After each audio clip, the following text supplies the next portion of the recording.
All right, welcome to Weekend Series Instant Reaction with Chris Muller. I'm Stephen Willis. Thank you very much for joining us. Before we get started, I want to tell you about the Vault Society. That's the big push, is the Vault Society, the Ole Miss Athletics Foundation. It's a 5-year commitment of support. Membership starts at $5K a year, and there's a benefit chart on the site. We'll give you that information in a second. All gifts to Ole Miss between now and June 30th will receive triple points. Red points are non-deductible and go towards priority seating. Blue points are 90% tax deductible and go towards parking and non-home ticketed games. That'd be postseason, bowl games, neutral site, etc. You can learn more about it by going to give2athletics.com. Again, that website is give2athletics.com. Also, I want to tell everybody we wouldn't even be here without the rebelwalk.com. Evelyn and her staff do a fantastic job. If you want to get a subscriber level experience for no cost to you, go to the rebelwalk.com. Chris Muller is a member of the rebelwalk.com. And how sweep it is. How are we doing? We're doing great today. Obviously, a long couple of days of baseball. I think we got 27 innings and 27 hours, but really, really fruitful. So really proud of the guys. Obviously, I was talking to somebody earlier. I think last week, the eighth inning and the third game could really be a turning point for us, and I think it proved it this weekend. What do you think, Steven? Yeah, I was the same thing. You take that game three, the eighth inning on, where Ole Miss came back. How big was that victory to be able to string three more together and 3 games of a winnable series on the road against Texas A&M to come? Yeah, I'm excited about the series coming up at Texas A&M. But to recap South Carolina a little bit, South Carolina was really in a hosting position from a regional standpoint, and I think we flipped the narrative on that. I think we've taken their spot possibly by taking the sweep this weekend, and I'm quite sure that on Monday morning we'll be well ranked by D1 Baseball, Baseball America, and when they come out with their projections on Tuesday, be back in that hosting spot from a regional perspective. Yeah, absolutely. And how cool, by the way, was Tim Elko's at bat tonight? Tim Elko's at bat was one of the feel-good moments of the season for me, I think. And in post-game, both Kevin Graham and Coach Bianco talked about it as well. It's just to hear the crowd come alive. And, everybody knew it because he got into the on-deck circle to begin the inning, to begin the bottom of the eighth. But to see Swayze really acknowledge Tim and what he means to this team and what he means to the program in the year he was having and really everything that Tim is all about. Bianco said post game that there wasn't really a bad day for Tim during his rehab, which really speaks a lot. I've been through a similar injury to that, and they're not fun to go through rehab. A lot of athletes go through injuries like this, but to really keep a positive attitude day after day after day is really says a lot about Tim, as well as what it means for the rest of the team. Because obviously you're going to look to your captain for a lot of inspiration, and I think with Tim having that positive attitude with his injury, I think it speaks to the overall mentality of the team. Yes, and how about the emergence of Jack Doherty in the bullpen, providing that bridge thing against LSU? That comeback couldn't happen without 3.1. He did it again tonight. Jack Doherty pitched 3 and 2/3 innings, didn't allow a hit, is what I think I saw the line score at. So really impressive by Jack to hold South Carolina down. Obviously, they've got some big hitters. That one hitter for South Carolina hit one off our scoreboard today. So they've got a lot of power, and we really held it at bay for the most part. Yeah, they got off a few home runs here and there, but for the most part, all weekend outside the shot today, it was one-run shots, and one-run shots are not going to beat you. It's just one run on the board. The bases are clean. You're not having to pitch out of the stretch or anything else like that. So it's one-run shots are really good. Other pitchers that had good weekends were Gunnar, obviously coming off being held out from last week with the stiffness in his bicep. He only allowed one hit the whole game that he threw yesterday, including retiring the last 17 batters that he that he faced. So I thought that was really cool for Gunnar. And then Doug just held it down again today. Mm-hmm. He was. It's hard to really talk too much about Doug just because he just goes out day after day after day, weekend after weekend, and really shoves it and really gives us that game two boost of whether or not we, lost on Friday or won on Friday. We've got a really, really excellent chance of winning when both Gunner and Doug are out there. But Doug seems to have gotten more of the run support the last several weeks than Gunner has. And also a impressive bullpen performance by Derek Diamond on Friday as another bridge piece. And he's kind of adjusting to that bullpen role, isn't he? Yeah, he is. And, I think Derek has the right mentality in moving to the bullpen. So in his post-game interview last week, it wasn't like he was down about it. It was just that it was a different opportunity for him to take advantage of. And I think that really, again, speaks to the overall mentality of the team. It's not a woe is me mentality of, oh, I'm sad that this happened to me. It's, okay, yeah, I've got a different role, and how can I contribute? Another guy that really stood out to me this weekend was Taylor Broadway. Taylor closed out all 3 games. And I was really surprised to see him come back out in the 3rd game today.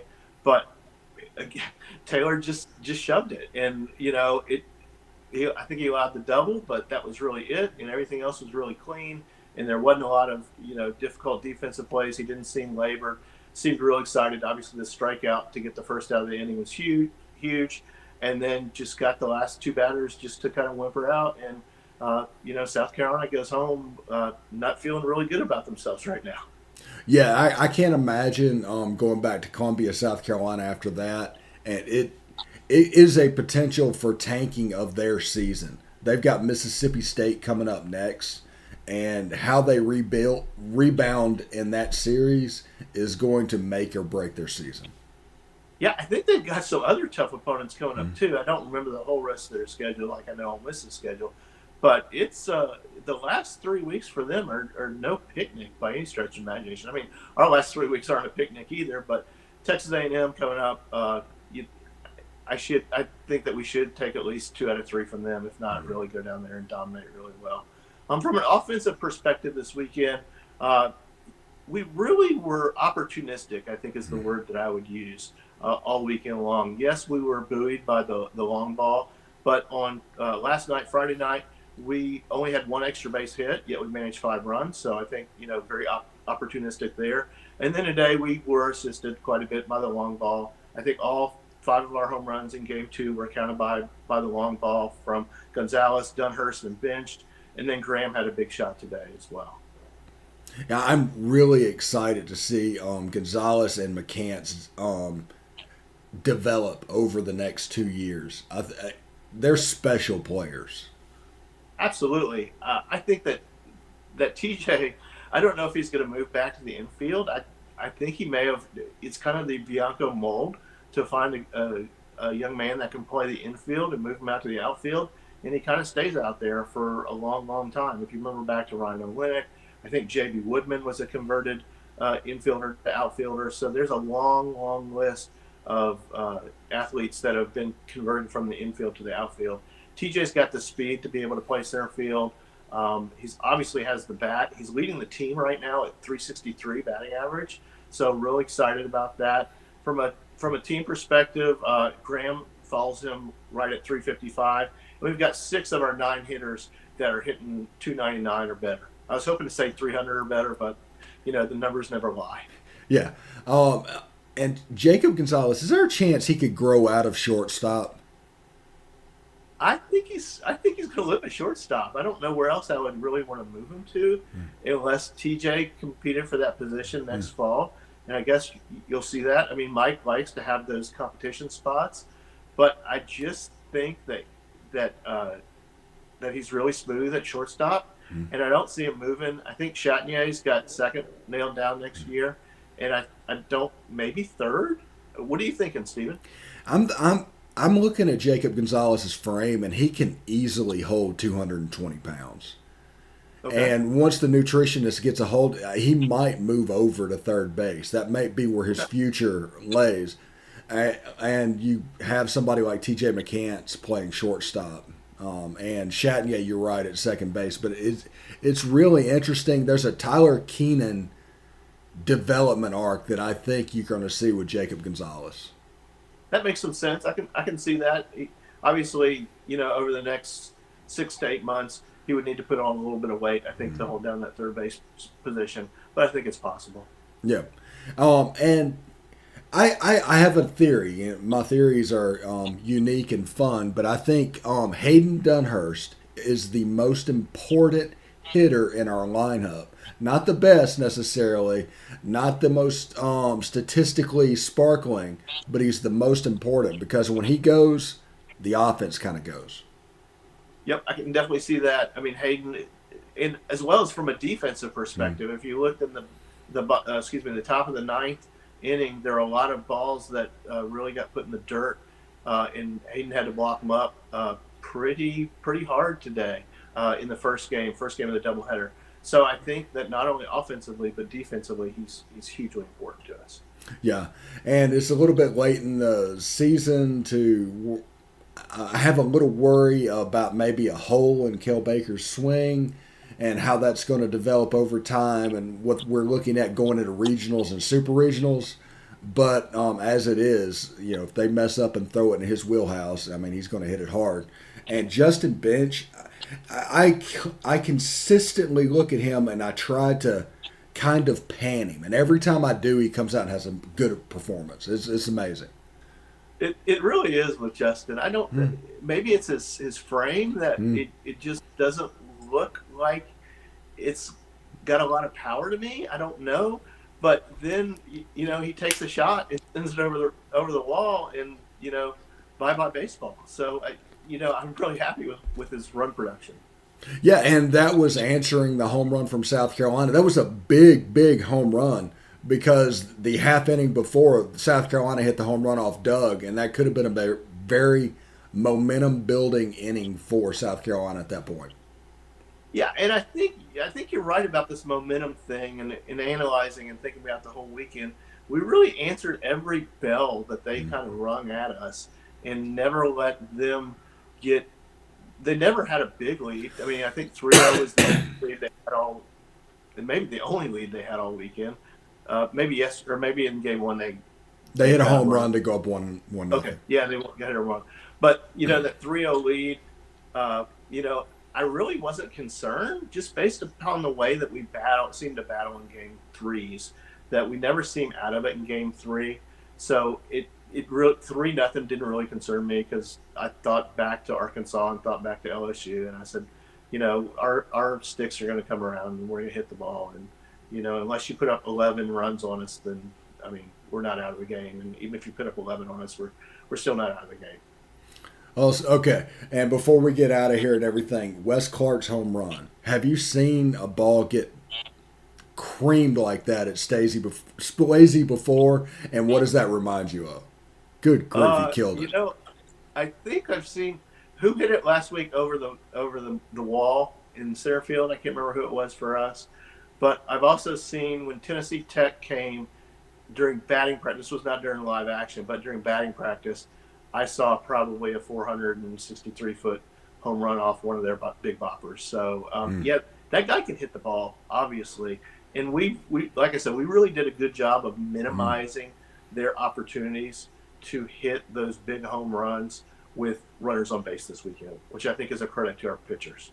Yes, and we really neutralized, other than that home run, Wes Clark and their leadoff hitter. I'm spacing on his name right now, who is probably their best player. Yeah, those two guys can – I mean, overall, they're a home run hitting team. And while they got, one here, one there, one today, we really held them at bay when it came to that long ball, and that was not a successful part of their game this weekend. Okay. We got a midweek game. Tell me who's going to start the midweek game for us. Josh Mallitz is my opinion. He wasn't used this weekend, was he? That's correct. Okay. I think it's going to be Josh.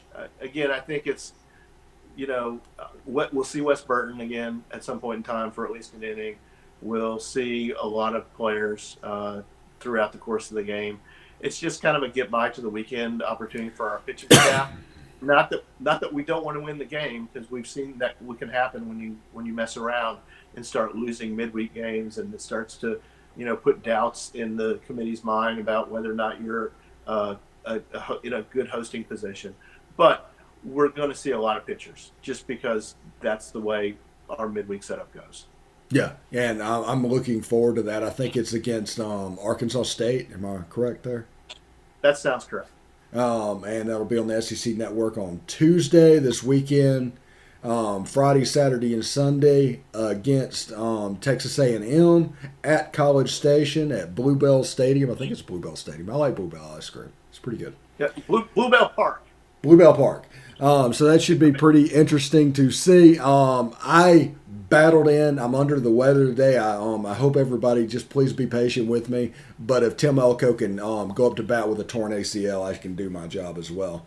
For Chris, I'm Steve. This has been the series, weekend series Instant Reaction. Hotty toddy. Hotty toddy.